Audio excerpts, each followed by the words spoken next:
Hey guys, welcome back to the channel. It's Ron Rivera here, back to bring you another review. Today I'm going to be reviewing a very powerful laptop, the last laptop that I had purchased to upgrade from my very old 2013 MacBook Air. I am talking about the Apple MacBook Air M1 2020. I purchased the MacBook Air M1 that came out in 2020. Earlier this year, as I have mentioned, I had a very outdated laptop from 2013 and it maxed out in memory. Its battery is going. I have used it to the extent of its life, so I knew I had to upgrade. I read so much about the new MacBook Air M1s and this really game-changing chip that they included in it. So I'm excited to bring this review to you today. I'll go over the design, the performance of the MacBook Air M1, the battery life, the price tag, my experience with it, whether or not I would recommend you to get this for yourselves, and also looking ahead to the MacBook Pro and MacBook Airs M2s that are coming out shortly, and let you know, should you possibly look into getting the newest MacBooks with the M2 chip, or do I think the MacBook Air M1 chip is sufficient and a better deal? So let's get into my review on the MacBook Air M1.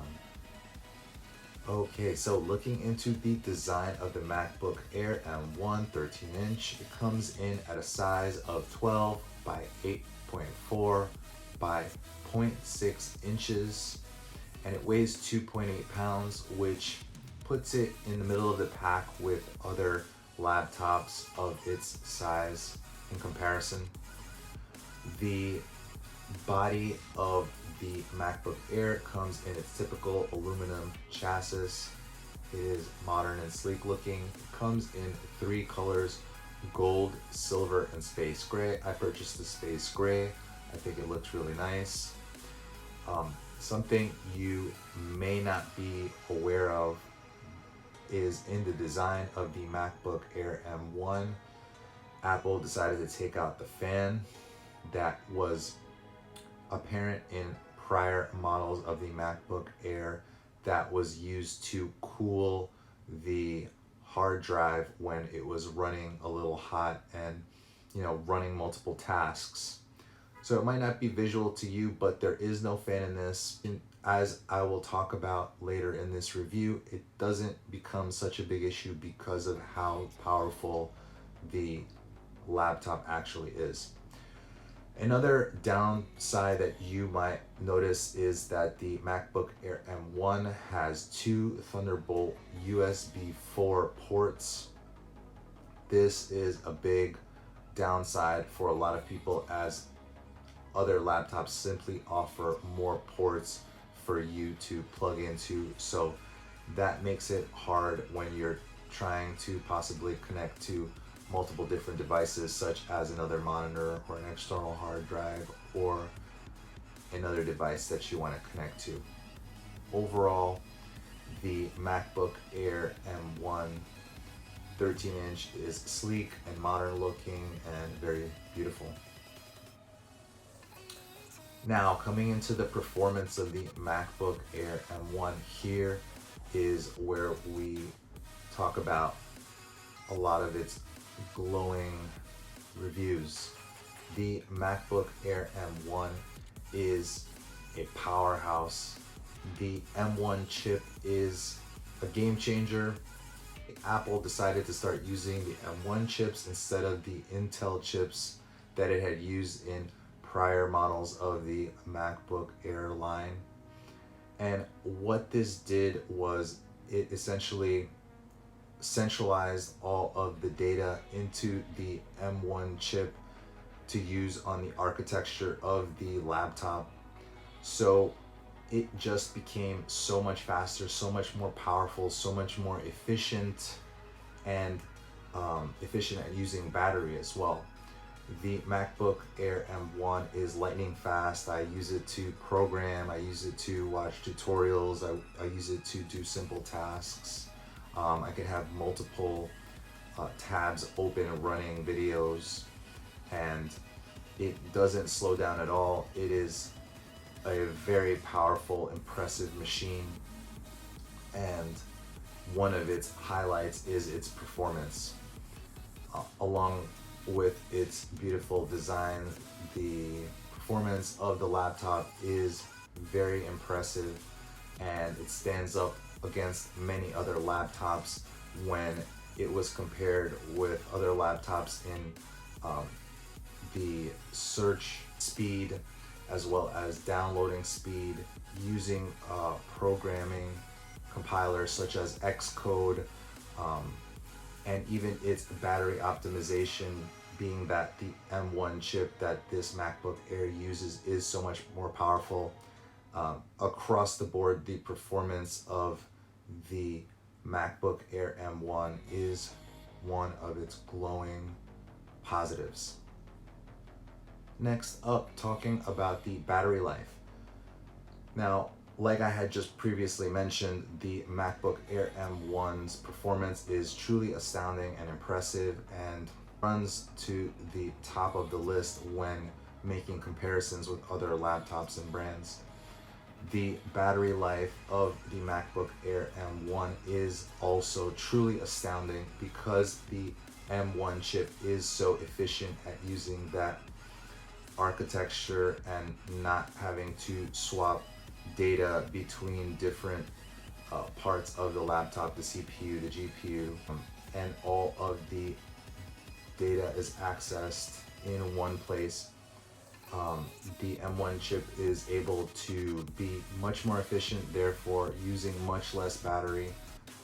The MacBook Air M1 has a battery life of about 20 hours, which is such an impressive number. I have personally used my MacBook Air M1 working on projects. I've seldom had to charge it more than once or twice every few days. So as far as battery life, the MacBook Air M1 is truly impressive. When it comes down to the price, the base model of the MacBook Air M1 is priced at starting at $899. That is a good price considering its very nice design, its extremely powerful performance, its exceptional battery life. And I saw people mentioning that they thought the price tag for the MacBook Air M1 was a little steep, but I think if you are looking at it from a PC perspective, where a lot of PC and Windows run laptops are priced much cheaper, you can't really compare that. That's kind of like apples and oranges. But when you compare it to the history of the pricing of MacBook Airs were always priced in the $900 to $1,000 to $1,200 price range. So the base model of the MacBook Air M1 being priced at $899 is actually a very good deal, considering even the 8 gigabytes of RAM that the base model gives you is more than powerful to run a lot of your tasks and a majority of people's activities on the laptop. So I think for the price, it brings a lot of value, and it is another positive. All in all, I think the MacBook Air's clean and minimalist design, its extremely powerful and impressive performance with the new M1 chip, its exceptional and long battery life of 20 hours, and its very fair price tag for all the value it brings, I would definitely recommend you to go grab the MacBook Air M1. I think it is one of my favorite, most impressive purchases of the last few years, really.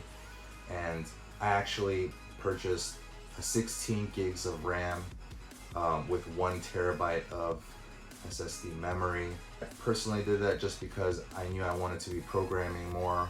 I knew I wanted to have extra memory to create content and use to develop applications and whatnot. So I really went kind of overboard because even the base model is very powerful, and I feel like my laptop is even more powerful. But I think even the base model would be worth it. You'd be really happy with it. Now, touching upon the soon to be released MacBook M2s. So the M2 chips are coming out. As always, Apple rumors are speculating that the M2 chip is going to be another game changer. It's going to be obviously more powerful than the M1 chip. What I have read from certain articles is that the efficiency might improve minimally, maybe a 10% improvement in speed or performance.